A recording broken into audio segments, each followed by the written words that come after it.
another Friday afternoon in my truck preparing for a winter storm. But another interesting college sports related thing happened on this Friday afternoon, much like last Friday afternoon. UGA President Jere Morehead spoke after the Georgia Athletics Board's winter meeting this afternoon and was asked, what would it take?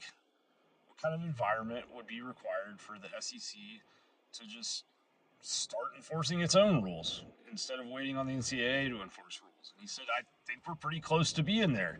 College Sports Commission is yet to enforce any sort of third-party NIL cap. Tampering is rampant.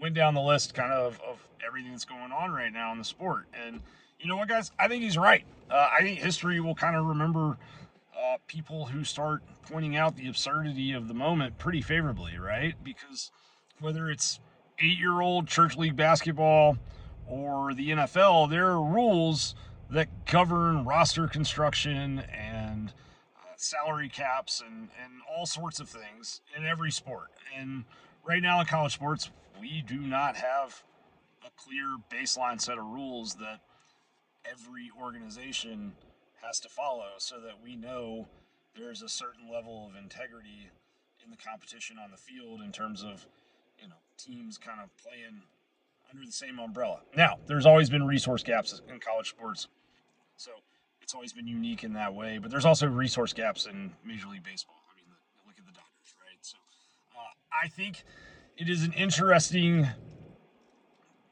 thing to look at some of the comments he made today in the light of the Dabo press conference last Friday where he outlined the tampering that went on with Luke Farrelly by Ole Miss, just because Morehead, was asked, wouldn't it put the SEC at a competitive disadvantage if you guys were actually following the rules and other schools weren't? And he was like, well, I don't think being organized instead of living under chaos is a disadvantage, which is probably right about that.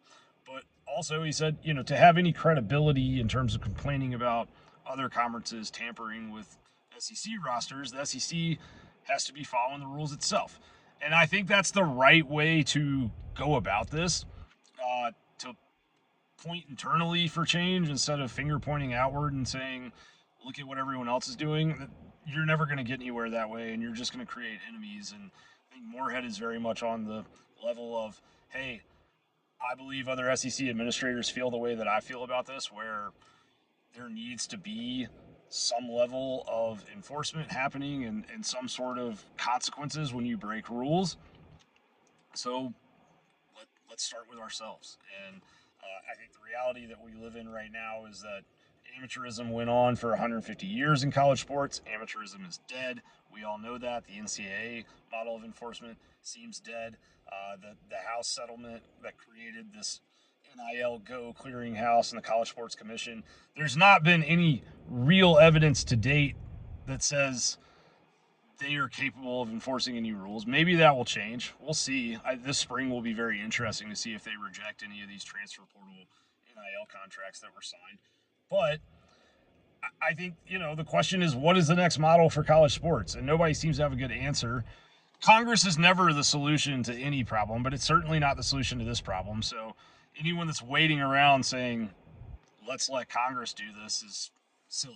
And I think the way is the conferences having some sort of, regulation themselves. And then eventually saying, if you're not going to play by the rules, we're not going to play you. Because the reality of it is that the Big 12, like that, they do not exist as a national college football conference with any sort of relevance outside of their own region unless they have SEC and Big Ten schools to play in a playoff. Okay, they don't. I'm sorry. I'm not saying that Texas Tech fans still wouldn't want to watch Texas Tech play football, but the rest of the country probably isn't going to tune in to see all of that. So it's an interesting moment, but the power and the money all lies with the conferences.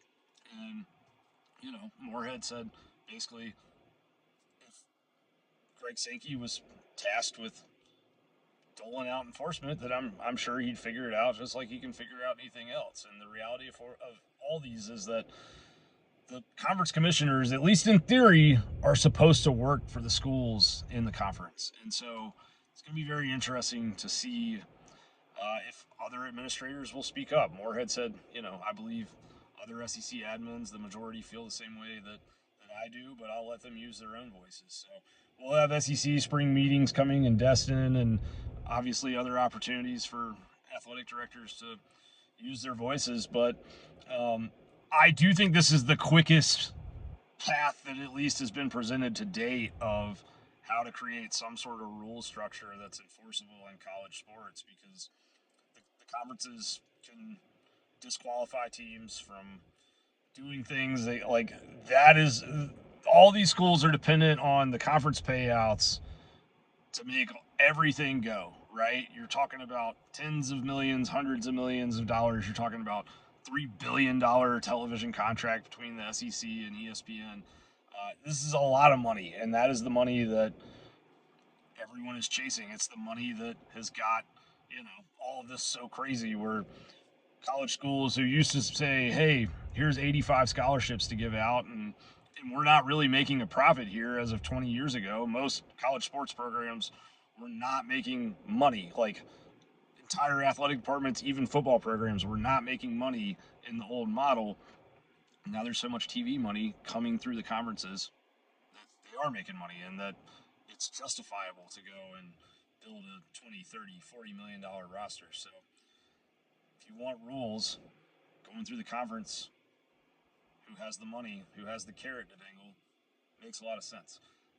Be interesting to see if Morehead can kind of start something here, but I credit him for speaking up, and I think it's obvious, some next iteration of college sports has to come. We're living in this purgatory right now, so what will it be? I don't know. I think conferences having rules could make sense. If the SEC and the Big Ten agreed tomorrow that they were going to enforce the same set of rules on all their schools, then the ACC and Big 12 would fall in line behind that very quickly, and there would be some outliers who protest.